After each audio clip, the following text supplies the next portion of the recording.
বাংলাদেশে এখন এই যে একটা উত্তরণ পর্ব, গণতান্ত্রিক উত্তরণ পর্ব, সেখানে তিনটি বিষয় আমাদের সামনে প্রধান হয়ে আছে। একটা বিচার, সংস্কার এবং নির্বাচন। তো নির্বাচন কিভাবে হবে সেই বিষয় নিয়ে আমরা আমাদের প্রস্তাবনা তুলে ধরেছি। এখানে তো আপনারা জানেন ইতিমধ্যে বিভিন্ন প্রস্তাবনা আছে, সেটা নিয়ে কাজ চলছে, সেখানে ঐক্যমত্য দরকার। নির্বাচন কবে হবে এই প্রসঙ্গ আসলে মানে এগেইন আমাদের নিজেদেরকেই ঠিক করতে হবে এবং জাতিসংঘ আশা করে আমরা নির্বাচন কবে হবে, সংস্কার কি হবে এবং এই প্রক্রিয়ায় কিভাবে আমরা উত্তরণ করব সে বিষয়ে আমাদের রাজনৈতিক ঐক্যমত্যটাই যাতে তৈরি হয় এবং সেইভাবে আমরা এগিয়ে যেতে পারি সেটা জাতিসংঘ প্রত্যাশা করে, জাতিসংঘ এর পাশে আছে।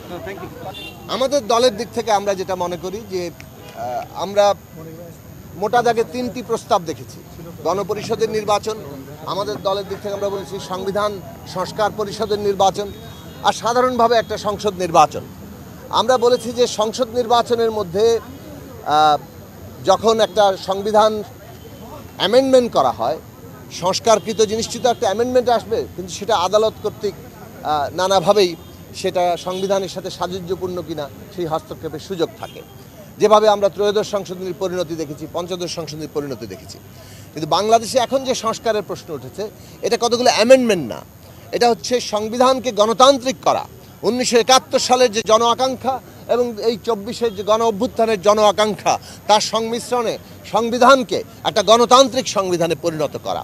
সেই কারণে আমরা বলেছি যে এই সংবিধান পরিবর্তন সংস্কারটা যাতে জনগণের আকাঙ্ক্ষা অভিপ্রায় আকারে হয়, তার জন্য জনগণের ম্যান্ডেট নিতে হবে। সে কারণে আগামী নির্বাচনকে যদি সংবিধান সংস্কার পরিষদের নির্বাচন ঘোষণা করা হয়, তাহলে এটা জনগণের ম্যান্ডেট থাকে যে এই গঠিত সংসদ একদিকে যেমন সরকার গঠন করবে, অন্যদিকে সংবিধান সংস্কারের প্রয়োজনীয় ম্যান্ডেট তারা পেয়েছে এবং একটা নির্দিষ্ট সময়ের মধ্যে, যেটা আগেই সমঝোতার চুক্তি হওয়া উচিত, যে যেমন ধরুন পরবর্তী 6 মাসের মধ্যে যাতে এই সংবিধান সংস্কার কাজটি সম্পন্ন হয়, সেই রকম একটি প্রস্তাবনা আলোচনা আমরা তোলার চেষ্টা করছি এবং সেইটা যাতে সকলে মিলে আমরা একমত হতে পারি সেই চেষ্টা আমরা চালিয়ে যাব।